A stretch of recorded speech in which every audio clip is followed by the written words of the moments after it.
दोस्तों आदाब।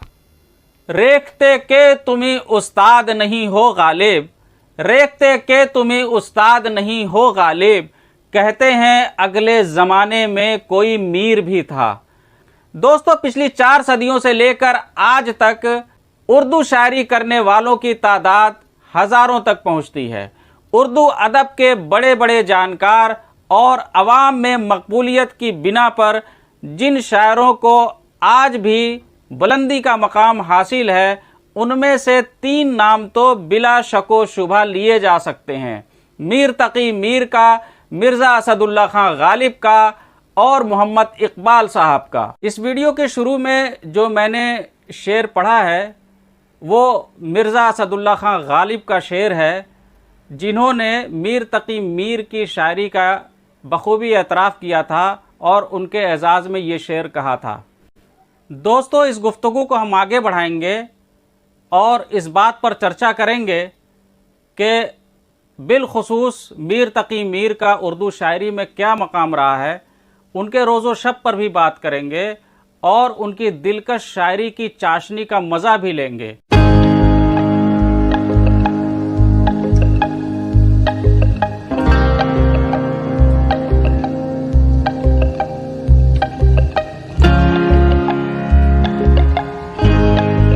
मीर तकी मीर की पैदाइश 20 सितंबर 1722 को हुई। उनकी मां कम उम्र में ही इस दुनिया से रुखसत हो गईं। मीर तकी मीर के वालिद अली मुत्तकी ने 2 शादियां की थीं। उनकी पहली ज़ौजा दिल्ली के मशहूर शायर सिराजुद्दीन आरजू की बड़ी बहन थी। उनसे एक बेटा पैदा हुआ जिनका नाम था हाफिज़ मोहम्मद हसन, और अली मुत्तकी की दूसरी बीवी से 3 औलादें हुईं। 2 बेटे मोहम्मद तकी और मोहम्मद रज़ी और 1 बेटी। दोस्तों अली मुत्तकी के बड़े बेटे मोहम्मद तकी ही उर्दू के अजीम शायर मीर तकी मीर के नाम से जाने जाते हैं।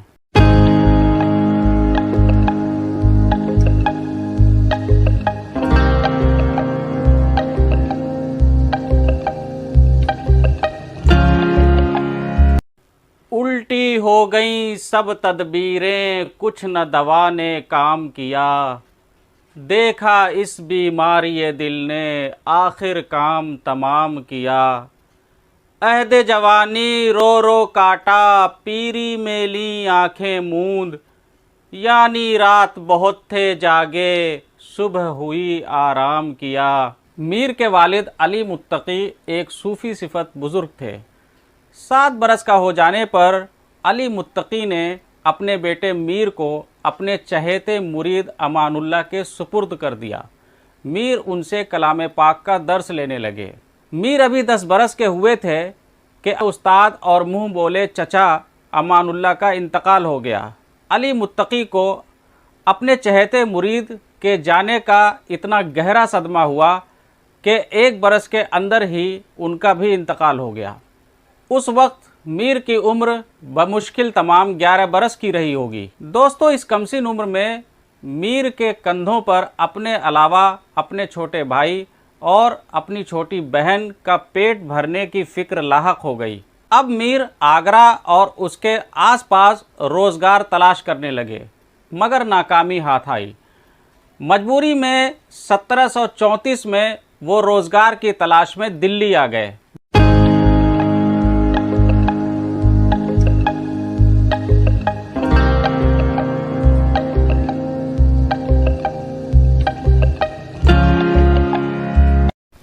दोस्तों दिल्ली आकर मीर तकी मीर की मुलाकात नवाब शमसमुद्दौला से हुई, जिन्होंने 1 रुपया माहाना के हिसाब से उनका वजीफ़ा मुकर्रर कर दिया।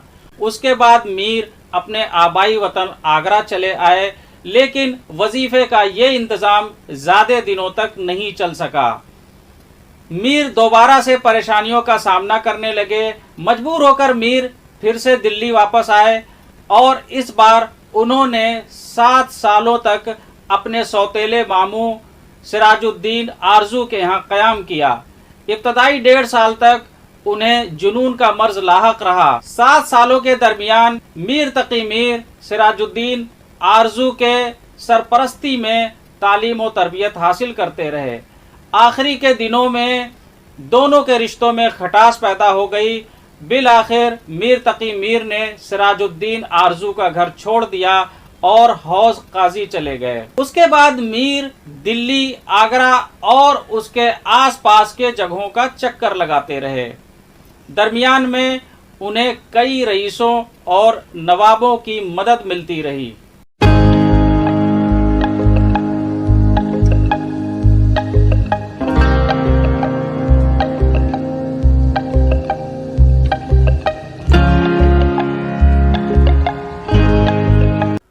मरते हैं तेरी नरगिसे बीमार देखकर, जाते हैं जी से किस कदर आज़ार देखकर। जी में था उससे मिलिए तो क्या क्या न कहिए मीर, पर जब मिले तो रह गए नाचार देखकर। दोस्तों, मीर के हालात एक जैसे कभी नहीं रहे। दिल्ली में रहते हुए वे जाती तौर पर तकलीफें उठाते रहे। दिल्ली पर नादिर शाह और अहमद शाह अब्दाली के हमलों के अलावा मुगलिया सल्तनत के जवाल को अपनी आंखों से देखा। बर्बाद दिल्ली को देखते हुए मीर जैसे कई लोग, जिनमें बड़ी तादाद में उस जमाने के शुअरा भी शामिल थे, पलायन करने लगे। लिहाजा मीर ने भी दिल्ली को खैराबाद कह देने में ही अपनी भलाई समझी। दोस्तों, नवाब आसिफुद्दौला ने मीर तकी मीर को लखनऊ बुलवा लिया और उनकी बड़ी मदद की। ये वही आसिफुद्दौला हैं जिनके बारे में मशहूर था कि जिसको ना दे मौला उसको दे आसिफुद्दौला। नवाब आसिफुद्दौला ने मीर तकी मीर को 300 रुपए माहाना पर अपनी मुलाजमत में रख लिया। ये सन 1782 के आसपास का जमाना था।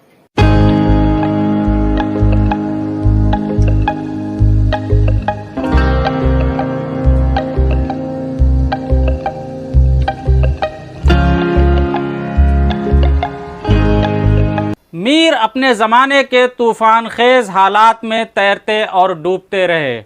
वो शायर जिसे आम तौर पर गोशा नशीन तस्वुर किया गया, अपने हम असर शायरों में उसने सबसे ज़्यादा सफ़र किए।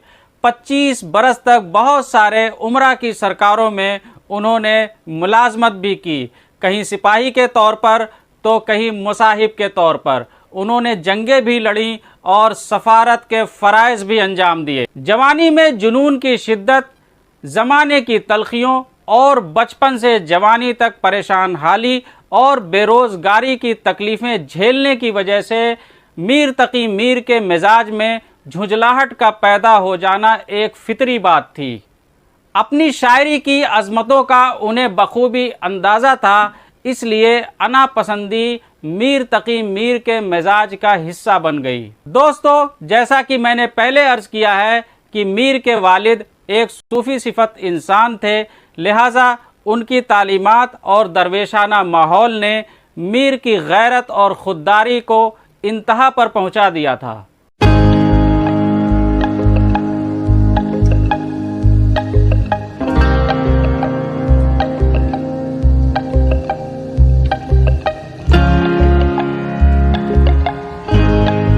दोस्तों, मीर तकी मीर ने उर्दू ज़बान में गज़लों और मसनवियों के अलावा कमोबेश हर तरह की असनाफ में शायरी की है, जिनमें उस ज़माने में राइज रुबाइयात, मसनवी, कसीदे वगैरह शामिल हैं।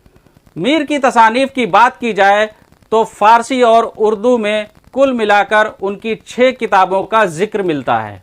दोस्तों, कुल्लियाते मीर मीर तकी मीर की सबसे बड़ी और सबसे मशहूर किताब है।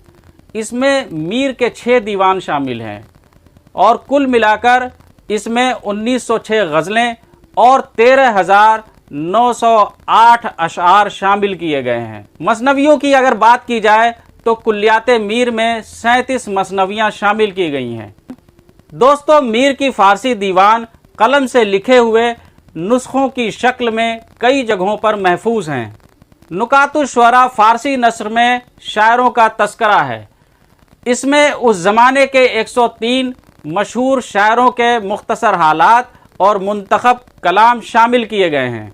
फैज़ मीर एक मुख्तसर फ़ारसी तसनीफ़ है। इस तसनीफ़ को मीर तकी मीर ने अपने बड़े बेटे फैज़ अली के लिए तसनीफ़ किया था। इस किताब में मजज़ूब फ़कीरों और खुदा रसीदा बुज़ुर्गों के वाक़यात कहानियों की शक्ल में बयान किए गए हैं। दरियाए इश्क फ़ारसी नस्र। दोस्तों, कुल्लियात मीर में मीर ने कई मसनवियों को शामिल किया है। दरियाए इश्क उनमें से एक है। इसी किस्से को मीर ने फ़ारसी ज़बान में नस्र की शक्ल में लिखा है। ज़िक्र मीर फ़ारसी ज़बान में लिखी हुई मीर की सवाने उमरी यानी ऑटोबायोग्राफ़ी है। इस किताब में मीर तकी मीर ने अपनी ज़िंदगी के तमाम मामलात लिख दिए हैं। इसके अलावा उन्होंने इस किताब में उस ज़माने के कई तारीख़ी हालात भी तफसील से कलमबंद किए हैं। निसार अहमद फ़ारूक़ी ने इस किताब का उर्दू तर्जुमा मीर की आप बीती के नाम से किया है और इस किताब का सीएम नईम का अंग्रेज़ी में किया हुआ तर्जुमा भी बाज़ार में दस्तयाब है।